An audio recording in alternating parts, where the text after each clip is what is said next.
तुला राशि वालों, आप सभी का स्वागत करते हैं तुला राशि भिंड यूट्यूब चैनल में। बंधुओं, यदि इस पितृ पक्ष में आप सचमुच में पैसे की बारिश देखना चाहते हैं, हर तरफ से आपके जीवन में पैसे की भरमार देखना चाहते हैं और जीवन के हर एक दुख और कष्ट को अपनी आंखों के सामने मात्र 16 दिन के इस पवित्र पितृ पक्ष में समाप्त होते देखना चाहते हैं, तो आपको करना होगा यह एक छोटा सा काम।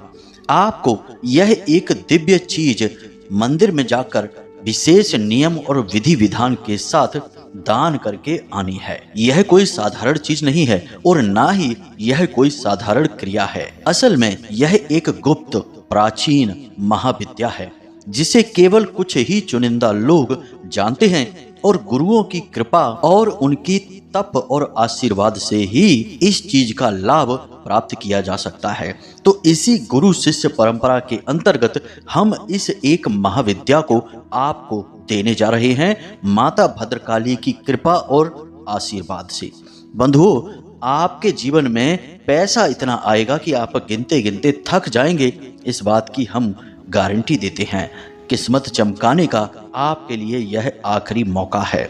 बंधुओं, इसे अपने हाथ से जाने मत देना। बस एक बार आप इस चीज को मंदिर में दान करके देखना, फिर जो होगा उसे देखकर आप खुद भी हैरान रह जाएंगे। तो जयकारा बोलो माता रानी का, जगत माई महामाई माँ भद्रकाली की जय बोलो, माता रानी के प्रेम आशीर्वाद और कृपा की जय बोलो। साथ ही साथ पितृ देवताओं की भी जय अवश्य बोलना। बंधुओं, यह एक चीज जो हम आपको बताने जा रहे हैं, इस चीज को प्रयोग करने के कुछ विशेष नियम हैं, कुछ विशेष संस्कार हैं। अब यूं ही किसी भी चीज को उठाकर यदि हम प्रयोग करने लगेंगे तो वह बेशक कितनी ही धार्मिक हो, पवित्र हो या उसका कितना ही अधिक वैदिक महत्व हो, लेकिन यदि उस चीज के प्रयोग करने के नियमों को, संस्कारों को हम अच्छी तरह से नहीं समझेंगे तो उसका हमें लाभ प्राप्त होगा ही नहीं, और यदि होगा भी तो वह इतना आंशिक होगा कि वह महसूस ही नहीं होगा। आपने कई लोगों को देखा होगा कि लोग रुद्राक्ष बड़े महंगे महंगे धारण कर लेते हैं और बड़े महंगे महंगे रत्न भी सोने चांदियों की अंगूठियों में, अष्ट धातु की अंगूठियों में जड़वा कर पहने रहते हैं, लेकिन यदि उनके मुख से सुनो तो उन्हें ऐसा ही लगता है कि उन्हें इन सब चीजों का अधिक लाभ नहीं हो रहा है। यदि आप उनसे बात करेंगे तो उनकी बातों से ऐसा लगेगा कि लाभ तो है लेकिन पूरा लाभ नहीं है, थोड़ा बहुत आंशिक लाभ महसूस होता है, और कुछ लोग तो कहते हैं कि हमें इसका कोई लाभ ही प्राप्त नहीं हो रहा है। तो अब इसके पीछे का कारण क्या है, इसे आप ध्यान से समझिए, फिर आपको हम इस एक चीज के बारे में बताएंगे। बंधुओं, जितनी भी चीजें हैं जो वैदिक धार्मिक महत्व की होती हैं, उन चीजों में एक विशेष प्रकार की ऊर्जा होती है। अब उस ऊर्जा को प्रयोग करने के लिए, अपने जीवन के अनुकूल बनाने के लिए कुछ विशेष नियम होते हैं। उन नियमों को जब तक हम नहीं जानेंगे तब तक हम उसकी ऊर्जा का सही प्रयोग नहीं कर पाएंगे। यह बिल्कुल वैसा ही है जैसे कि पहले सेल आया करता था, बैटरी बोलते थे उसको, हम टॉर्च में डाला करते थे और हमारी टॉर्च जलने लगती थी। लेकिन यदि हम उन टॉर्च को और बैटरी को एक साथ रखें लेकिन ठीक से प्रयोग ना करें तो क्या टॉर्च हमारी जल जाएगी? कभी हम बैटरी के बगल से रख दें, कभी बैटरी को हम टॉर्च के ऊपर रख दें, या अलग अलग तरीके से खूब प्रयोग करें, लेकिन सही नियम के साथ यदि हम प्रयोग नहीं करेंगे तो जो बैटरी के अंदर ऊर्जा कैद है वह ऊर्जा होते हुए भी उस टॉर्च के बल्ब को नहीं जला पाएगी। तो अब यहीं से आप अंदाजा लगाइए कि ऊर्जा तो हमारे पास है, लेकिन यदि हम उसका प्रयोग करना नहीं जानते हैं, सही नियम हम उसका पालन नहीं करते हैं, तो वे ऊर्जाएं होते हुए भी आपको लाभ नहीं पहुंचा पाएंगी। तो यही हम आपको कहना चाह रहे हैं कि इस एक चीज के बारे में जो हम आपको बताने जा रहे हैं, यह कोई साधारण चीज नहीं है। असल में यह हमारे खुद के जीवन के अनुभव पर भी आधारित है। हमने खुद व्यक्तिगत तौर पर इस एक चीज की शक्ति को महसूस किया है, प्रयोग भी किया है और खूब इससे लाभ हासिल किया है, और हमारे जो विश्वास पात्र हैं, जो हम पर और माता भद्रकाली पर पूरा भरोसा रखते हैं, उनके जीवन में हमने बहुत उन्हें लाभ भी दिलवाए हैं। यानी कि इस चीज के विषय में हम पूर्ण रूप से आश्वस्त हैं कि यह कार्य करती है। परंतु इसके कुछ नियम अवश्य हैं। अब यदि आप उन नियमों को नहीं समझेंगे तो इस चीज का कोई लाभ नहीं होगा।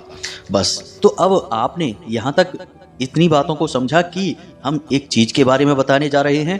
पितृपक्ष में इस एक चीज को मंदिर में दान करने का बहुत बड़ा महत्व है। माता लक्ष्मी और भगवान नारायण की सीधी कृपा आपको प्राप्त हो जाती है।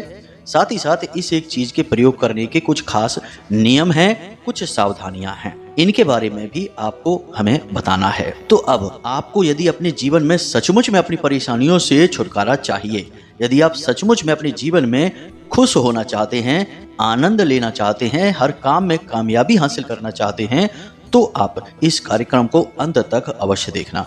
लेकिन बंधु, इन सब से कहीं बढ़कर विश्वास आपको रखना ही पड़ेगा।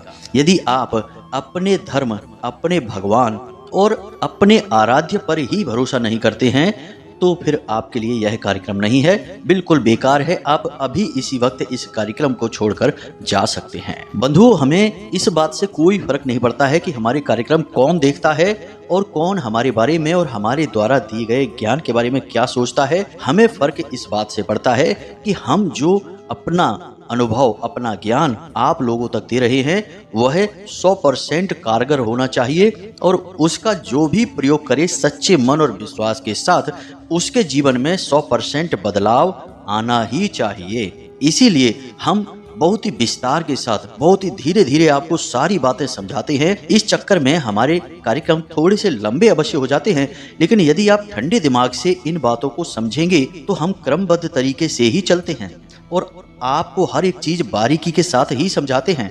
लेकिन धैर्य तो आपको रखना ही होगा। आप धैर्य रखेंगे तो ज्ञान का खजाना आपको मिलेगा। बाबा तुलसीदास जी ने भी तो यही कहा है, धीरज धर्म मित्र और नारी, आपत्ति काल परखिए चारी। यदि आप आपत्ति काल में हैं तो अपनी धीरज को भी तो परखिए कि आपका धीरज आपको सचमुच में ज्ञान की राह पर ले जा रहा है कि नहीं। क्योंकि जब आपत्ति काल होता है तब धीरज भी साथ नहीं देता है। धीरज यदि साथ दे दे तो आपत्ति काल तो समाप्त हो ही जाएगा, क्योंकि फिर आप ठहर कर काम करना सीखेंगे, ज्ञान हासिल करेंगे, नया सीखेंगे और जीवन में आगे बढ़ जाएंगे। तो फिर आपत्ति काल काहे का, अपने आप ही चला जाएगा ना। जी हाँ बंधुओं, तो उम्मीद करते हैं कि आप यहाँ तक हमारी बातें, हमारी भावनाओं को समझ रहे होंगे। ऐसे कार्यक्रम बनाने में सचमुच में बहुत मेहनत लगती है, अपना जीवन भर का अनुभव देना पड़ता है। साथ ही साथ शास्त्रों से उठाए गए कुछ विशेष प्रमाण भी आपको देने पड़ते हैं ताकि आप इन बातों की विश्वसनीयता को समझ सकें। इसलिए इस मेहनत को सफल अवश्य बनाएं, इस कार्यक्रम को अंत तक अवश्य देखें।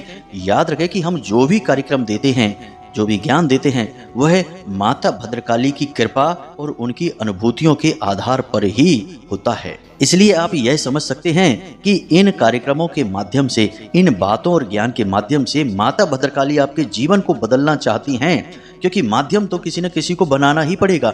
अब स्वयं माता तो किसी के सामने प्रकट नहीं हो जाएंगी, यह इतना आसान तो नहीं है। तो फिर माता किसी न किसी को अपना माध्यम बनाएंगी। तो आप इसे ही अपना माध्यम समझिए और ठंडे दिमाग से चीजों को समझते हुए अपने जीवन में उतारिए और चमत्कार होते हुए खुद देखिए। तो बस बंधुओं, कार्यक्रम में अंत तक बने रहना, यही हमारा आपसे निवेदन है। तो चलिए इस विशेष कार्यक्रम की शुरुआत करते हैं, माता रानी को आभार व्यक्त करते हुए, उन्हें याद करते हुए। कमेंट बॉक्स में लिखिए, जय माँ भद्रकाली कृपा करो। एक बार नहीं 3 बार लिखना। साथ ही साथ जय पितृ देवता अवश्य लिखना, क्योंकि पितृ देवता आपके पास ही हैं, आपसे अपने लिए सम्मान, अपने लिए ऊर्जा की मांग कर रहे हैं और इस ऊर्जा का वो पूरे वर्ष भर प्रयोग करेंगे। तो उन्हें आभार व्यक्त अवश्य करना है। इसी के साथ साथ बंधुओं, यदि आप इस चैनल कार्यक्रम पर पहली बार आए हैं तो आप इसे सब्सक्राइब अवश्य करें। इसे सब्सक्राइब करते ही आप माता रानी के और हमारे इस दिव्य परिवार के सदस्य बन जाएंगे। साथ ही साथ माता रानी की सीधी कृपा और आशीर्वाद आप तक पहुंचेगी, क्योंकि आप परिवार के सदस्य बन चुके हैं। आपने माता रानी के प्रति अपना भाव, अपनी श्रद्धा प्रकट की है, तो माता रानी आपके बारे में क्यों नहीं सोचेंगी। तो चलिए जल्दी से चैनल को सब्सक्राइब करिए, बगल में जो सब्सक्राइब का बटन है उसे दबा दीजिए। फिर आगे बढ़ते हैं। बंधुओं, अब ध्यान से सुनिए, श्राद्ध पक्ष क्या है? जो श्रद्धा के साथ किया जाए वही है श्राद्ध। अब यहाँ पर श्रद्धा किसके लिए है? आपके पितृ पूर्वजों के लिए। और याद रखना कि यह जो श्राद्ध पक्ष का समय है, यह आपके आने वाले पूरे वर्ष के अनुभव को यहीं पर निर्धारित कर देगा। क्योंकि आप कितनी पूजा पाठ करेंगे, कितनी मेहनत करेंगे, कितना दिमाग और पैसा कहीं पर लगाएंगे, इस सब से कोई फर्क नहीं पड़ता है। जब तक कि आपके पितृ पूर्वज आपसे प्रसन्न न हो जाएं, आपके देवी देवता आप पर पूरी कृपा ना कर दें, तब तक आपको किसी भी प्रकार की कामयाबी नहीं मिलेगी। यह बात हम अपने लगभग हर एक कार्यक्रम में बताते हैं कि जीवन में कामयाबी प्राप्त करने के लिए आपके कर्म, आपकी मेहनत, आपके द्वारा लगाया गया पैसा और दिमाग सब कुछ जरूरी है, लेकिन इन सब से 100 गुना 1000 गुना ज्यादा जरूरी है दैवीय कृपा। जी हाँ बंधुओं, क्योंकि यदि बिना दैवीय कृपा के केवल इंसान ही अपना दिमाग और अपनी मेहनत से कामयाबी हासिल कर लेता तो इस संसार में कोई भी नाकामयाब होता ही नहीं। जरा विचार करके देखिए, क्या कोई ऐसा इंसान इस संसार में होगा जो कोई व्यापार शुरू करे, कोई नौकरी की तैयारी करे तो उसका लक्ष्य यह हो कि वह व्यापार में असफल हो जाएगा, या वह मेहनत तो कर रहा है नौकरी प्राप्त करने के लिए लेकिन उसे नौकरी लगेगी नहीं? क्या वह मन में ये बात सोचकर चलता है? नहीं, वह मन में तो यही सोचकर चलता है कि हम नौकरी की तैयारी कर रहे हैं तो हमारी 100% अच्छी नौकरी लगेगी, हमने व्यापार की शुरुआत की है तो हमारा व्यापार 100% अच्छा चलेगा, हमें लाभ ही प्राप्त होगा। यानी कोई भी असफलता प्राप्त करने के लिए मेहनत नहीं करता है, इतना रिस्क नहीं लेता है, अपनी जीवन भर की खुशियां, अपने घर परिवार का सुख चैन सब कुछ दांव पर नहीं लगाता है। असफल होने के लिए सब सफल होना चाहते हैं, लेकिन बदकिस्मती तो यही है कि सब कुछ चाहते हुए भी, करते हुए भी कामयाबी नहीं मिलती है। कारण सिर्फ एक कि जिस पर दैवीय कृपा नहीं है उसे कभी कामयाबी नहीं मिलेगी। ऐसे बहुत सारे लोग आपने अपने जीवन काल में देखे होंगे, अपने आसपास देखे होंगे, आप स्वयं खुद को भी देख लो कि आपने जीवन भर मेहनत की है, संघर्ष किया है, किसी के साथ अन्याय नहीं किया, हर एक को खुश रखने की कोशिश की। यानी कि देखा जाए तो आपने हर तरह से, हर लिहाज से एक बेहतरीन कार्य किया है, मानव होने का सारा फर्ज निभाया है। फिर भी कहीं ना कहीं कसर रह ही जाती है, चाहे जीवन हो, चाहे रिश्ते नाते हों और चाहे हानि या लाभ हो, कहीं ना कहीं थोड़ी सी गुंजाइश रह ही जाती है और आपके हाथों से कामयाबी, खुशियां, तरक्की सब फिसल ही जाते हैं। बंधुओं, ये सारी बातें हम आपको इसीलिए बता रहे हैं ताकि आप गहराई से आकलन कर सकें और समझ सकें कि दैवीय कृपा का साथ में होना कितना आवश्यक है। तो अब बात यह उठती है कि दैवीय कृपा प्राप्त कैसे होगी, क्योंकि पूजा पाठ तो आप भी करते हैं, भगवान का मनन ध्यान तो आप भी करते हैं, ईमानदारी से रहते हैं, किसी के साथ अन्याय नहीं करते हैं। भूले बिसरे गलती से ही अगर किसी के साथ कुछ अन्याय गलत हो जाता है और आपको यदि उसके बारे में पता चल जाता है तो आप पछतावा भी कर लेते हैं। यानी कि देखा जाए तो आप भी भगवान की कृपा पात्र ही हुए। फिर ऐसा क्यों है कि आपके जीवन में तकलीफें हैं, कष्ट हैं, सीधी कृपा आपको प्राप्त क्यों नहीं हो पा रही है? तो इसका एक सबसे बड़ा और मजबूत कारण है लोगों की नकारात्मकता। जी हाँ बंधुओं, जीवन में ईश्वर की कृपा 2 ही तरह से प्राप्त की जा सकती है। शास्त्रवत बातें आपको हम बता रहे हैं, इन्हें आप ध्यान से समझिए। एक तो आपके पिछले जन्मों के किए गए पुण्य प्रताप और तप, जो इस जन्म में आपके संस्कार बनकर आएंगे और आपको शुरुआत से ही दैवीय कृपा दिलवाने लगेंगे। यानी आप बहुत छोटी उम्र से ही कामयाबी हासिल करने लगेंगे। आपने बहुत सारे लोग इस संसार में देखे होंगे जिनकी उम्र 20-22 साल, 24-25 साल होती है और वे बहुत ही कामयाब होते हैं, दुनिया में उनका बहुत सम्मान होता है। जो कामयाबी और सम्मान लोग 60 साल की उम्र में भी हासिल नहीं कर पाते, वे जरा सी उम्र के बच्चे आसानी से हासिल कर लेते हैं। उनके लिए यह सब बाएं हाथ का खेल है। ऐसा क्यों? क्योंकि उन्होंने इस जन्म में जो भी कुछ किया है वह तो सब ठीक है, लेकिन पिछले जन्म के मजबूत संस्कार लेकर आए हैं जो दैवीय कृपा बनकर उनके साथ चल रहे हैं। इसलिए एक कदम वो चलते हैं तो 10 कदम उन्हें कामयाबी मिलती है। अब बात करते हैं दूसरे तरीके की, क्योंकि पहले तरीके से यदि आपके पास दैवीय कृपा होती तो अब तक आपके सारे काम बन चुके होते, कष्ट जीवन में होते ही नहीं। अब यदि जीवन में परेशानियां हैं और समय आपके हाथों से फिसलता जा रहा है तो इसका मतलब है कि पिछले जन्म के संस्कार आपके इतने मजबूत नहीं हैं जो आपको सीधे दैवीय कृपा के पात्र बना सके।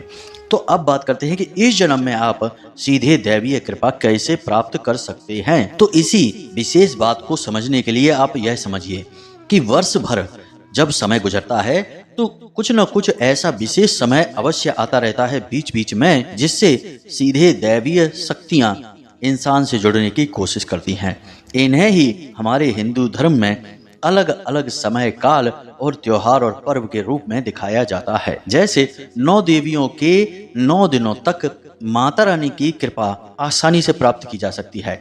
कई बड़े बड़े साधक पूजा पाठ करने वाले विशेष अनुष्ठान साधनाएं करते हैं इन 9 देवियों के दिनों में, जो माता रानी की कृपा तुरंत प्राप्त कर लेते हैं। कम मेहनत में कृपा मिल जाती है माता रानी की। इसी प्रकार पितृपक्ष होता है। पितृपक्ष में पितरों की कृपा बड़ी आसानी से मिल जाती है, यानी कि यह वह समय है जब आप सीधे अपने पितृ पूर्वजों से जुड़े हैं और उनकी कृपा और उनका आशीर्वाद आसानी से हासिल कर सकते हैं। अब समझिए कि आपके जो पितृ पूर्वज हैं वे सीधे भगवान श्री हरि विष्णु के आराधक हैं। सूर्य देवता की उनके ऊपर पूरी कृपा है और उनके खुद के पास भी इतनी अधिक शक्ति है कि वे पूरे 16 दिनों तक यानी पूरे एक पक्ष तक इस सृष्टि का संचालन कर सकते हैं।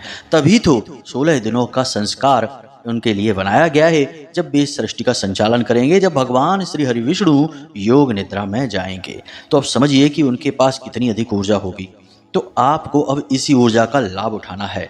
यदि आप छोटे छोटे उपाय करते रहें, जो कि हम पितृपक्ष के शुरुआत से ही आपको बताते चले आ रहे हैं, इन उपायों को यदि आप अपने जीवन में करते रहें तो पता नहीं किस उपाय से कैसे भगवान की या पितरों की आपको सीधी कृपा प्राप्त हो जाए, किस कार्य से आपके पितृ आपसे प्रसन्न हो जाएं, आपसे रीझ जाएं और आपको आशीर्वाद देने लगें। जी हाँ बंधु, यदि आपका एक प्रयास भी पितरों की कृपा आप तक लाने में कामयाब हो गया तो समझिए कि आपकी सारी मेहनत सफल हो गई। इसीलिए हम आपको प्रतिदिन कुछ न कुछ नया बता रहे हैं, प्रतिदिन आपको कुछ न कुछ विशेष समझा रहे हैं कि प्रयास करते रहिए। एक न एक प्रयास आपका रंग जरूर लाएगा और पितरों का सीधा आशीर्वाद और कृपा आप तक लेकर आएगा। तो अब ध्यान से सुनिए, हम जिस एक वस्तु के बारे में आपको बताने जा रहे हैं, शास्त्रों में ऐसा कहा गया है कि यदि कोई जातक इस एक वस्तु का दान मंदिर में करता है पितृपक्ष के दौरान, तो पितरों को बहुत ही अच्छा लगता है। पितरों का ऊर्जा वर्धन होता है और पितरों का जब ऊर्जा वर्धन होगा तो फिर पितृ प्रसन्न हो जाते हैं और आशीर्वाद देते हैं। सीधी सी बात आप समझिए कि जब कोई आपकी मदद करता है, आपको भोजन देता है, आपका ख्याल रखता है, तो आपके मन में उसके लिए अच्छाई ही निकलेगी, आशीर्वाद ही निकलेगा, शुभकामनाएं ही निकलेंगी। तो ऐसा ही आपको करना है अपने पितरों के लिए। तो अब ध्यान से सुनिए, हम उस एक चीज के बारे में आपको बताने जा रहे हैं, फिर कुछ विशेष नियम हैं उन्हें भी आपको हम बताएंगे। हर एक बात की गहराई को समझना, बारीकी से समझना, क्योंकि आप लोग गलती यही करते हैं कि पहले तो आप लोग उपाय ही ठीक से नहीं सुनते हैं, फिर सारे नियमों का ठीक से पालन नहीं करते हैं और फिर कहते हैं कि उपाय ने ठीक से काम नहीं किया गुरुजी, आप कोई और उपाय बता दीजिए। तो पहले सारी बातों को बारीकी से समझिए, तो जब आप समझेंगे और उपाय को बिल्कुल सटीक तरीके से करेंगे तभी तो वह कार्य करेगा। तो अब जरा ध्यान दीजिए, हमारे शास्त्रों में कहा गया है कि यदि पितृपक्ष में मंदिर में कोई जातक इन पंच तत्व का दान करता है तो उसे पितरों का विशेष आशीर्वाद प्राप्त होता है और पितृ बहुत ज्यादा ऊर्जावान हो जाते हैं। अब यह पंच तत्व वे तत्व नहीं है जिनसे इस सृष्टि का निर्माण हुआ है, वे अलग हैं। ये पंच तत्व पितरों के ऊर्जा वर्धन के लिए बने हुए हैं। तो जरा ध्यान से सुनिए, सबसे पहले गाय का दान, उसके बाद भूमि का दान, उसके बाद अन्न का दान, उसके बाद जल का दान और उसके बाद धन का दान। यानी यहाँ पर 5 तत्वों की बात की जा रही है, गाय, भूमि, अन्न, जल और धन। अब ये 5 तत्व आप मंदिर में कैसे दान करेंगे? अब आप सोच में पड़ गए होंगे कि भाई हम भूमि दान कैसे करें मंदिर में, हम गाय को दान कैसे करें मंदिर में? तो शास्त्रों में इसका बड़ी ही चतुराई से सुविधाजनक इलाज बताया गया है। प्राचीन काल में तो लोग बहुत अमीर हुआ करते थे। हमारे प्राचीन भारत की बात हम कर रहे हैं, जब राजे महाराजे हुआ करते थे तो लोग बड़ी आसानी से भूमि के किसी एक टुकड़े को मंदिर के नाम कर दिया करते थे, गाय दान कर दिया करते थे। लेकिन अब समय बदल चुका है, तो हमारे शास्त्रों में इसका दूसरा नियम भी है कि यदि आपके पास व्यवस्था नहीं है तो भूमि के स्थान पर आप अपने भूमि की 2 मुट्ठी मिट्टी लेकर आएं। इसी के साथ साथ गाय की यदि व्यवस्था नहीं है तो आप अपनी किसी गाय का थोड़ा सा गोबर का उपला लेकर आएं। और यदि आपकी ही गाय नहीं है तो आप किसी गाय को पहले कुछ भोजन खिलाएं, यानी उसे रोटी खिलाएं, थोड़ा सा चारा खिलाएं और उसके बाद उसी गाय के गोबर का एक छोटा सा उपला या कंडा कहते हैं जिसे हम, उसे लेकर आएं। तो यह हो गया गाय का और भूमि का। अब बात करते हैं अन्न की। तो अन्न के लिए आप अपने खेतों में उगे हुए 2 मुट्ठी गेहूं लेकर आएं। अब कुछ लोग ऐसे होंगे जिनके यहाँ खेती बाड़ी नहीं होती है, तो आप खुद के पैसों से खरीदे हुए गेहूं 2 मुट्ठी लेकर आएं। अब बात करते हैं जल की। तो आप अपने घर से 1 लोटा जल लेकर आएं। अब बात करते हैं धन की। तो आप अपनी कमाई से, यानी आपने स्वयं जो कमाया है उस कमाई से कोई भी एक सिक्का, वैसे तो चांदी का सिक्का कहा जाता है, पितरों को चांदी की धातु अत्यंत प्रिय होती है, परंतु आप चांदी नहीं तो कोई भी एक सिक्का, यानी 10 रुपए का सिक्का आप ले सकते हैं, 5 रुपए का भी ले सकते हैं, एक सिक्का। अब यह संपूर्ण सामग्री को आपको एकत्रित करना होगा। अब इस संपूर्ण सामग्री को आपको ले जाकर मंदिर में दान करना है। मंदिर में जो कार्यकर्ता होते हैं उनसे आप बात करके रखें पहले से ही, उनसे कह दें कि हम इस प्रकार से मंदिर में दान करना चाहते हैं, थोड़ी हमारी मदद करिए। अब मंदिर कौन सा होगा, यह भी प्रश्न आपके मन में होगा।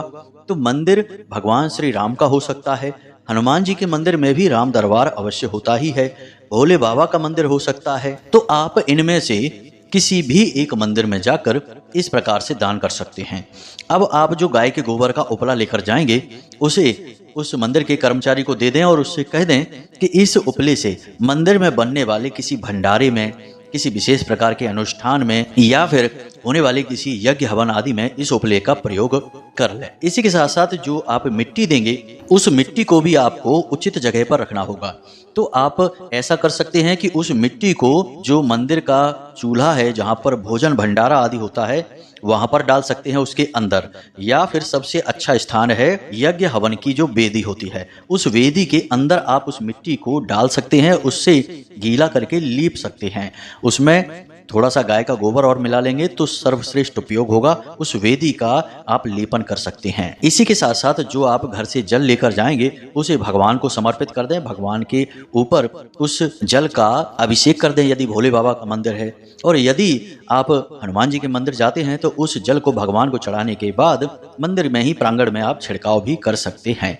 इसी के साथ साथ आप जो अन्न लेकर जाएंगे उसे आप मंदिर में दान कर दें, पुजारी आदि को दे दें, तो मंदिर में ही भोजन आदि में उसका आगे प्रयोग हो जाएगा। अब जो धन आप लेकर जाएंगे उसे मंदिर के दान पात्र में डाल सकते हैं। धन आप ज्यादा भी डाल सकते हैं, 10 रुपए, 20 रुपए, 100 रुपए, कितने भी आप डाल सकते हैं। उनके साथ आप एक सिक्का अवश्य लगा लेना, क्योंकि सिक्के का धार्मिक महत्व बहुत अधिक होता है, उसमें धातु होती है, ऊर्जा की सुचालक होती है, तो सिक्का आप अवश्य लगा लेना। अब यह आपका संपूर्ण दान हो जाएगा। अब आपको कुछ भी नहीं करना है इसके अलावा, बस इस दान को करते समय आपको अपने मन में यह भाव रखना है कि आप अपने पितृ पूर्वजों को ऊर्जावान बना रहे हैं, उनके हित में और उनके उद्धार के लिए भगवान से प्रार्थनाएं कर रहे हैं। बस इतना सा आपको करना है।